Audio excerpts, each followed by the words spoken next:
Hi, this is Lakhi Singh, the property fixer, here to fix you and help you grow your property and your business affairs to the next level. So if you're looking for knowledge and insights about how to get involved in property, solve your problems about scalability in your property business, then do watch our 20-minute clips. We've taken them from hundreds and, well, thousands of videos that we've taken over the last 6 months, and we've broken them into simple chunks which can make them useful for you. So do watch and do subscribe to our YouTube channel underneath as well. And it comes, it feels like it's forever away, but yeah, there's always opportunity. Well, it's just like Lakhi Singh, he says, he always comes right on time and he never comes before he needs to. Is that right, Lakhi Singh? What do you say? Is HS2 coming to Sheffield? Pardon? Everything happens at the right time, as they say. Yes, everything happens at the right time. Right, sir. Yeah, I think basically, Holly, I think you need to rebrand yourself, Holly. You should be calling yourself the brand ambassador for Sheffield. And you can imagine that you'll get a different vibe actually in Sheffield, because you'll be literally, it'll be like, you know, when Liverpool hit the city of culture, you should be lobbying for Sheffield being the city of culture. Can you imagine the sort of response you'll get? Can you imagine how many right. Yes, we got. You could make it like the next sort of cafe, like cafe, you know, Paris cafe sort of lifestyle in Sheffield. And you never know. I think prices might double. Can you imagine if it became a bit more cosmo? Definitely. Well, there's already pockets that are doing that. Excelente. Where do you live? Are they in Sheffield? We live in Sheffield, yeah. Holly. You know what I'm saying? The pockets that are doing that, they what Lakhi suggested, the cafe lifestyle. Have you got pockets of that community going on in Sheffield? Yeah, definitely. Whereabouts are you? Are you city centre Sheffield? Kind of just on the outskirts. There's an area called Kelham Island, which is getting quite nice. Lots of little wine bars and coffee shops and nice kind of delicatessens and cheese shops and things like that. And they do markets there as well, which is great. And then we've also got other areas kind of up near the university, a bit more of the old grander houses that way, a lot bigger near the botanical gardens, Ecclesall Road. That Ecclesall Road itself is full of coffee shops. People love it. It kind of reminds me of some areas like walking through Chelsea or walking through Chiswick and things like that when I used to live in London. So there's definitely a bit of a vibe there in different places. Well, there's a tip for you. What you could do is one of the things I did when I chose an area myself many years ago when I started, is to pick an area that's actually quite low price now, but is going to be the next sort of Hoxton or Brick Lane, where you get all the arty-farty type people turning up and you know, setting up their art shop, because those prices normally go up because they've become quite trendy. So if you can spot that area and buy a few there, they're probably double in price in the next 10 years or so. Amazing. We hope we've done that a little bit. There is an area that when we first started that have increased quite a lot, but mainly because of it's become more of a family area. It's very close to the Meadowhall shopping mall as well. So that's also a bonus, having the big mall here. Okay, so in general terms, Holly, where do you see you know, the 21 going? Because you're in the last month now. Where do you see 21 going for Sheffield? Have you got any large projects on the round the corner? I know you've been in a very, I mean, smaller budgeted type of projects. I mean, Lakhi Singh probably spends that type of money on his petrol a year, or possibly more.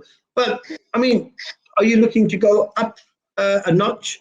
Are you doing sort of like from ground upwards? Are you going to be doing, you know, more, you know, from the ground upwards to a block of flats or something? Or are you doing larger stuff? Or are you just happy to stay in the tighter budget under 100,000, but something that is easily completable and you're going to have the finances freely available not to rely on anything like bridging or bank finance?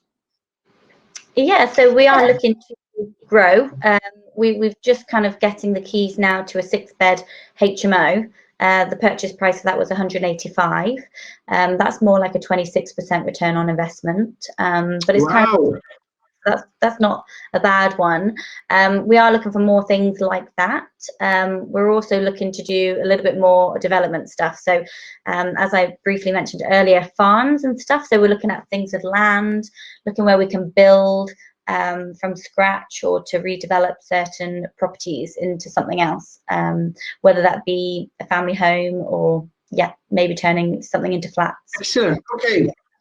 So you're now branching out, and this is quite interesting. A lot of the recent viewers we've had on here with the interview, they all seem to be into refurbs and value add. I think that's where the market is. And you said serviced accommodation. Have you done any serviced accommodation yet, Holly? Yeah, so we've been doing rent to serviced accommodation. We've got 2 at the moment. We do want to do more. Even with the lockdown, we've managed to keep our properties full. We work in line with the council. Our management agent are really, really good friends of ours, and they've got a great relationship. So they've been filling it with people that are needing temporary housing until they can be moved on to somewhere a bit more permanent. So that's kind of halfway houses, you mean? Halfway homes? Is that what you're doing? Yeah, so I mean, these are quite high-end SAs, but the people that we're helping, they're not kind of high risk or anything like that. It might just be a mother and a baby, or, you know, we're trying to kind of find another home. So they pop them into our apartments for a small amount of time, but it just keeps us fully booked. With lockdown, with the fact that we're not able to have tourism at the moment and things like that, it's really, really good that we can be working with the council and other organisations. Okay, so what all, I mean, last few months, we had this serviced accommodation theme pop up. I don't think anybody's actually asked what serviced accommodations are. Lakhi Singh, can you shed light on what serviced accommodation is, or what it means in London, and what we'll ask Holly later on what she thinks and what it means in Sheffield. For the layperson who's not that familiar with property, it's a sort of in between of a bread and breakfast and a private rented property. So you don't really get all the frills and bed and breakfast, but you basically get it for a price that's not as expensive as a bed and breakfast. So it's an in between of that. So you get things like let's say satellite TV or something. You get much like serviced every day. The room gets cleaned every day, and you also get a. So it all depends really the level of service you want to buy. But it's serviced. You're servicing the accommodation, a bit like I'd say closest to a bed and breakfast. But you've got access to that room for a long term. So you might be on a 3-month contract. So that's the best way I understand it. I did actually do service 15 years ago. Is that an accurate picture of what you're doing with your service accommodation?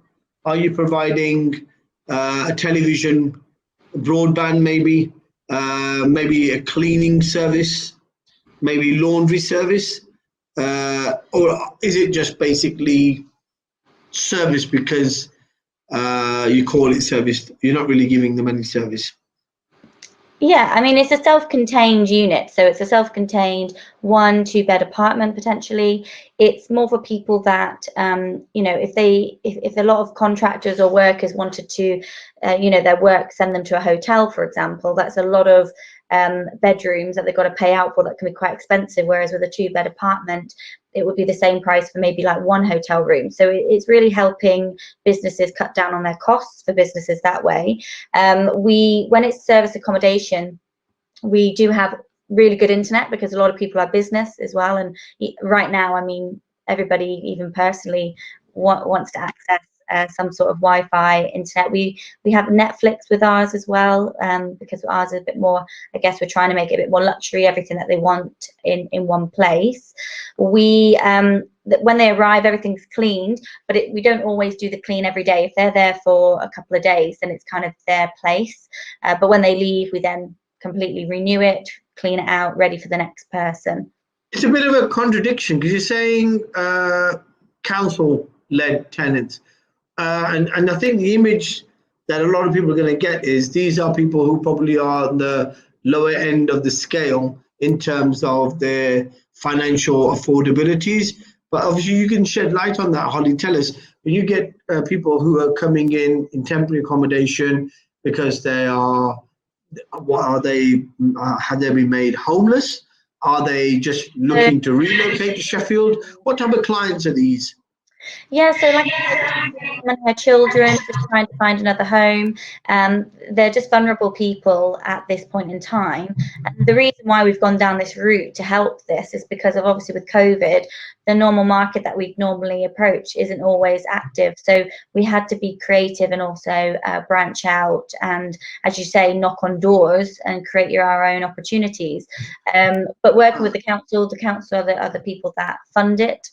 And we've also done discounts and offers for key workers and people throughout this time as well. Excellent, excellent. So there's a bit of a goodwill stage. I think Lakhi's right. You'd probably be a very good brand ambassador for Sheffield.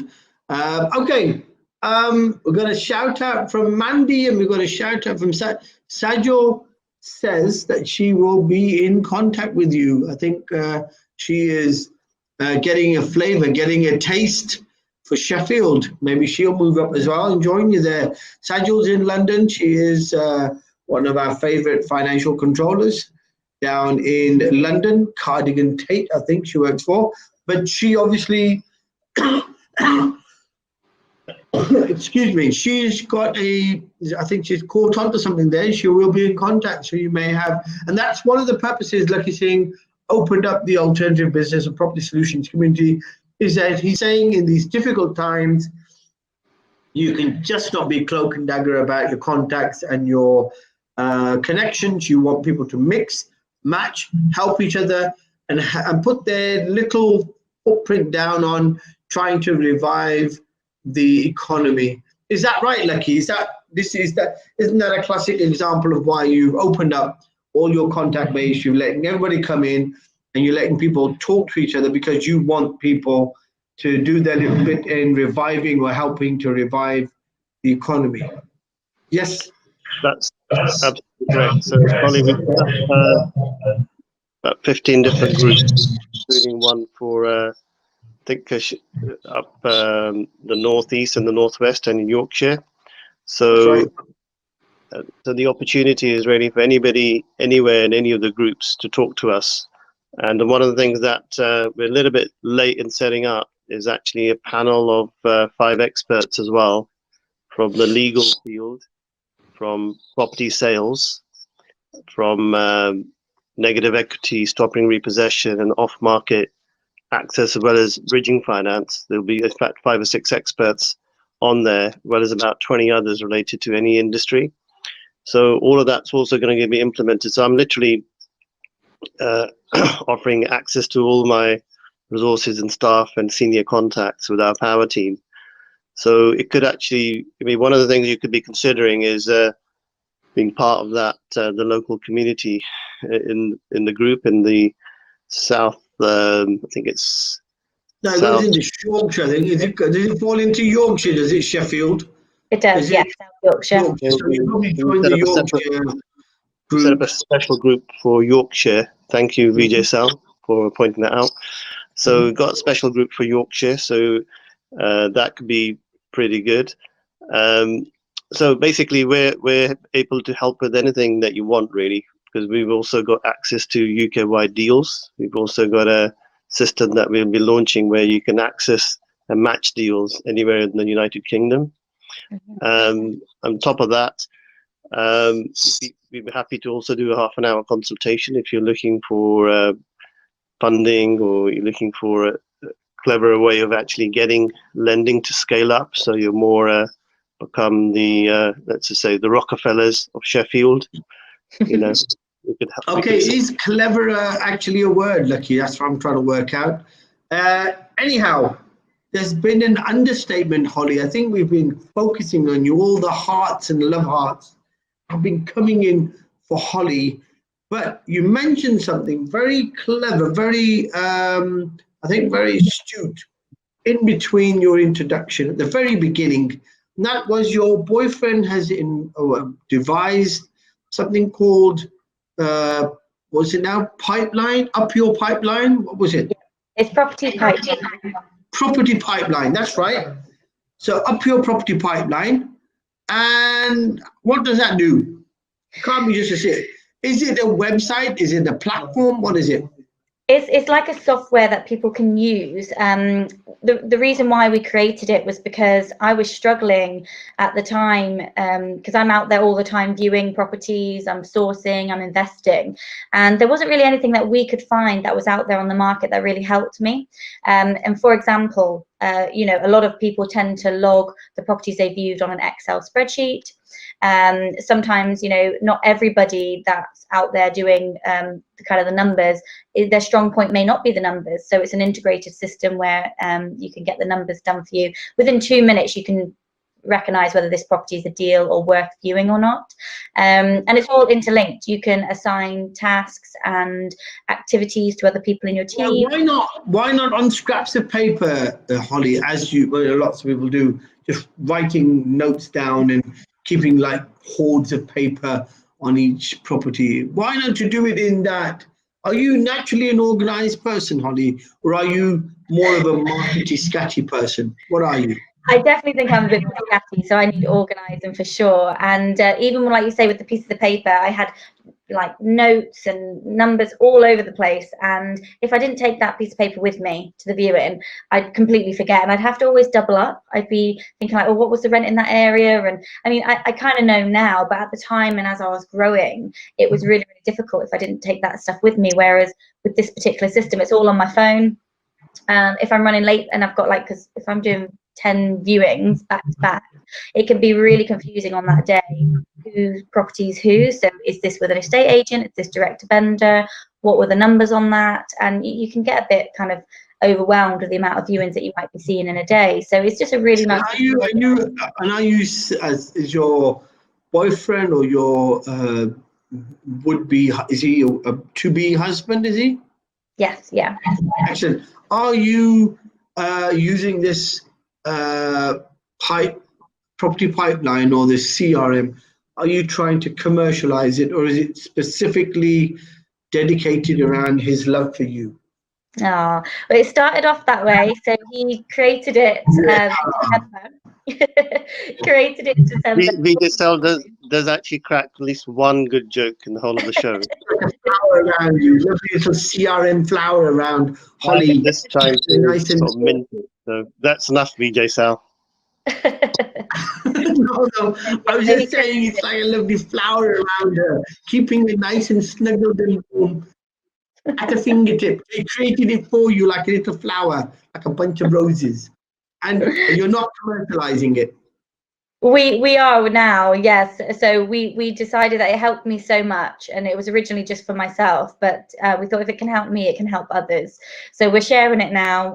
Property Pipeline. So you're sharing the love, really. You're sharing the love. Okay, that makes sense. Okay, Lakhi Singh, what do you say about? Are you sharing the love, or are you? Is it commercial? I'm not quite clear. Sharing the love. Sharing the love. No, she's sharing the love through commercialism. That's what she said. She's commercially sharing the love. A bit like that for VJSL, it's at least going to cost some money, but for everybody else, it's for free. Exactly. Okay, Lakhi, what do you say to CRMs? Are you a scatty person, writing things on scraps of paper and hoarding them? Or are you more of a organized, disciplined, sharp entrepreneur? As the image is, you're a bit of a numbers man, like to do your account on time, like to keep on top of your numbers, your bottom line. What are you, Lakhi? How does it work? I think I'm more like a Holly, but not probably as pretty. So yeah, I'm a bit probably, but I'm got quite a good memory, so I can remember all my notes and my numbers. I remember house numbers, addresses, what I said when, who to. So I am actually like a walking database. But I mean, if you've got 10 back-to-back meetings in a day, what needs to happen is that other people need to get that information. So I'm probably like super organizing to make sure I've got all my notes and information. So nothing really slips. So I haven't really slipped on a single number in the last 10 years. So I don't tend to lose numbers, and I remember who people are. So I've got, so I actually pretty rigid about making sure that I collect the information and that my PA then manages the information so that it goes into